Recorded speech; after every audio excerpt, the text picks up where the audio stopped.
Hey guys, welcome back to my channel. It's KionnaSharice. So today is a continuation of my anime and a slay series, and then I guess the sub-series Top Nostalgia. I don't even know why I said nostalgia. I should have said nostalgic, but it feels a little too late.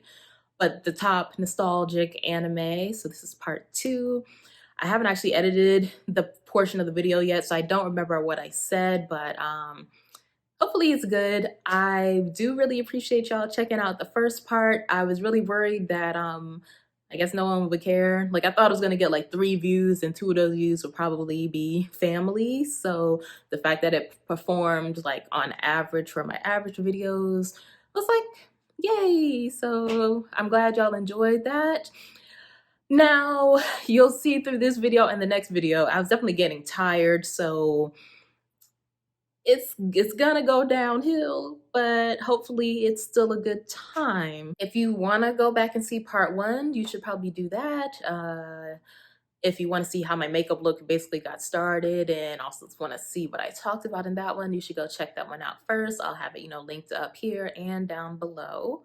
And make sure you watch part 3 when that's posted so you can tell how the look turned out. So without further ado, here is part 2. But the next show on my list is Fullmetal Alchemist Brotherhood.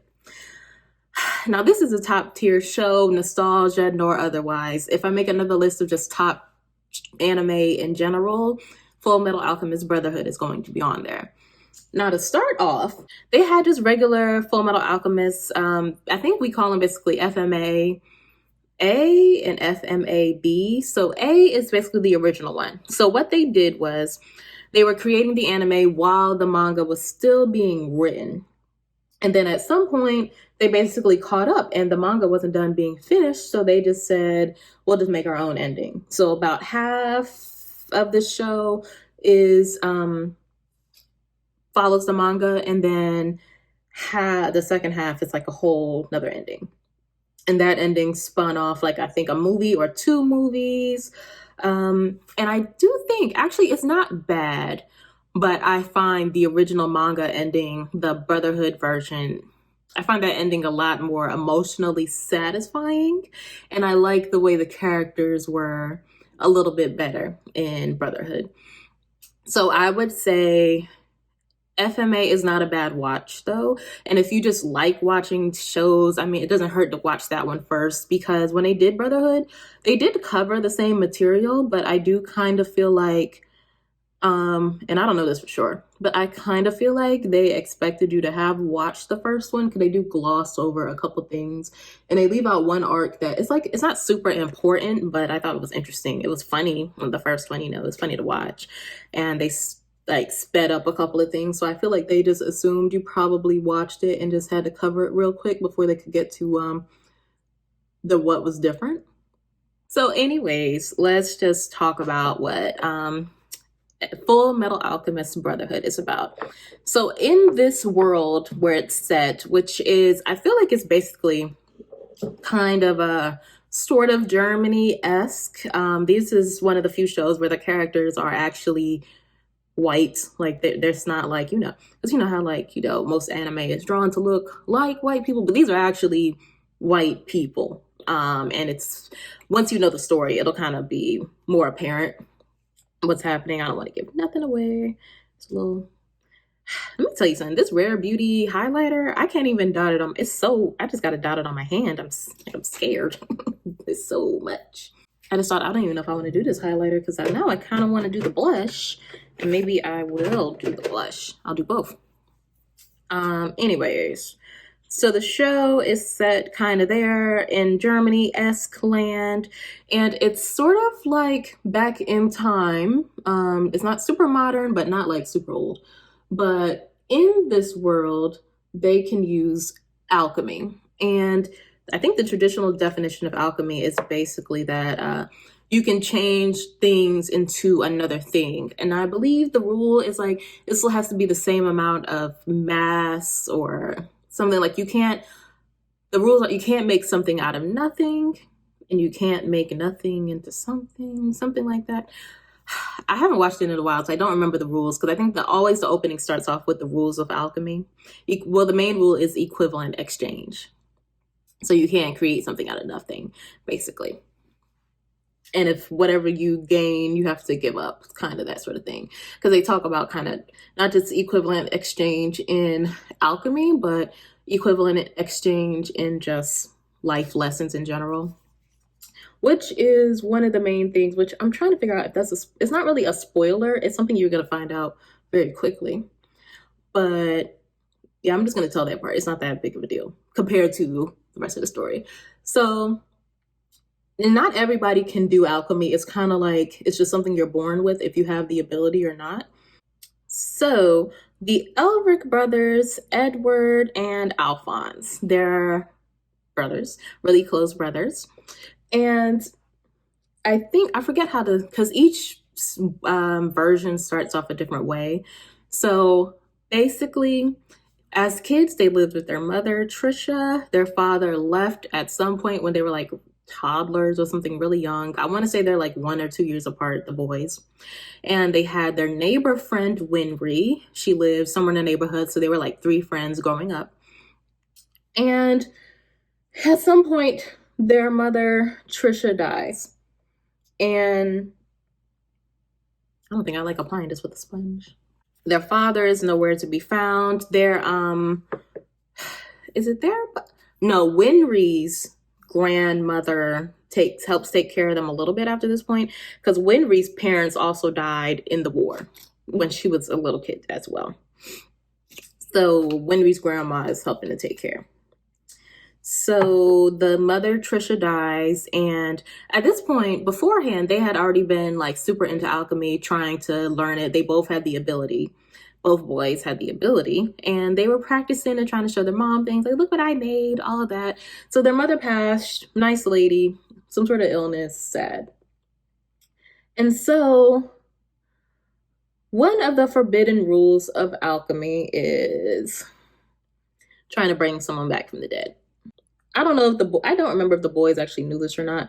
They had some access to what books they had, but they lived kind of like in the country and all that. So anyways, they get it in their heads that they're going to try. To sum it up, it does not go well. And I'll let you watch for yourself. But basically, Al ends up with his soul tied to like a tin suit. And Edward loses some limbs. This whole... I might have to just beat my face and just start talking next time, because this is not coming out how I want. So this whole thing starts because Edward feels, it's basically his idea. So he feels really responsible about Al losing his body. And so he's trying to learn everything that they can learn about what's called the Philosopher's Stone. And it's like this magical stone that's supposed to be able to like do anything. And it doesn't have to follow the laws of equivalent exchange. You can just bring stuff back. You can create things and etc. with this Philosopher's Stone. So a lot of the show is trying to figure out exactly what it is and how you get one or make one, who has one, etc. So in order to do this, in order to get more access, Ed becomes a state alchemist, which is basically like a military weapon, honestly. They work for the military and they're sent out into war to use their powers. So the name of the show is Fullmetal Alchemist because after Edward passes, he becomes the Fullmetal Alchemist. Each alchemist is deemed their own name based on their abilities. So like they can all do alchemy, but some of them will have like their own special thing that they can do. So, and just kind of like what they're more inclined to do, right? So he becomes a state alchemist so that he has the money, the power, the whatever, so that he can search all over the world, whatever he needs to find. So I think that's a good basis of the show. I don't know if I really sold it, but I'm about to sell it. Hold on. So along the way that they're having this journey, they're meeting all types of interesting characters, whether it be other alchemists, other scientists, people that there's this ongoing war is still going on, meeting people on that side of the war. A super amazing cast of characters that's just like, everyone is so diverse and everyone is so complex. There's no one who's just like good all the time. Like, we have complex emotions and feelings and actions in here. Throughout this journey, we're meeting the people, we're learning things, we're learning some crazy secrets, we're learning about how the military as a whole functions. Because when I say we have a huge cast of characters, it's not just the Elric brothers. We're learning about other characters who are in the military. We're learning about this group called the Homunculi, and I'll let you figure out what they are later. People that they meet, people that they come across, and it's just like, it's like an emotional roller coaster. This show has like everything. It has a great world that we're living in, like as a building a world for your story to be in. We have that. We have characters, we have action, we have humor, we have a little bit of love, but not too much. It's just like a little bit of like a little tension, but it's not like a love story. It's just, I feel like it's nice that it's sort of in the background, just enough that you know, you'll see when you see. We have loss. We have some really sad moments. We have some really happy moments. It's like the emotional gambit. It is. And then the ending is satisfying. And I think that's really important, because it's like you go on this long journey with this cast, and they're doing so much, they're learning so much is happening. But then the ending, sometimes it's just like, well, that's it. It's like, no, this ending made sense compared to the one that they created for the FMA original. I feel like that wasn't a bad ending, but I didn't like I wasn't satisfied with that ending. I was kind of mad, but it was entertaining, I guess. But this ending was more like, yes, like I definitely get emotional watching it, because it's just like, I don't know, it's just the end of a journey, the end of a great journey. If you can't tell, I love it. I definitely want more people to watch it. If I had to pick one out of the 3 that I'm talking about today to watch, it's going to be that one, for sure. I hope I covered enough. Next time I got to make a rubric or something, like talking points, because when I watch this back, I know I'm going to be like, girl, what are you even trying to say? I really hope this lighting is better in post, because I just feel like I look so washed out. Let me adjust the blinds. Is that worse? Let me close the blinds. I think that's let me get closer. Gosh, my chair. If y'all know my chair chronicles, I'm barely in here. I got like my leg bouncing against the wall in case I just drop. I did buy another one, but a piece was broken, and I just got the other piece today, so I'll probably work on putting that together tomorrow. So I hope I covered enough about Fullmetal Alchemist Brotherhood right there. I hope so. Just wanted to film a little outro. I haven't edited it yet, so I don't know where it cut off, but I hope you enjoyed part 2 of the video, and I hope it was good. We'll find. I don't even know myself. I don't know. Part 3 will be up probably in a week or so, just depends, but just turn on those bell notifications if you want to know. If you enjoyed this, if you enjoyed part 2, please like the video and maybe subscribe to my channel. And yeah, I will see y'all next time for part 3. Bye.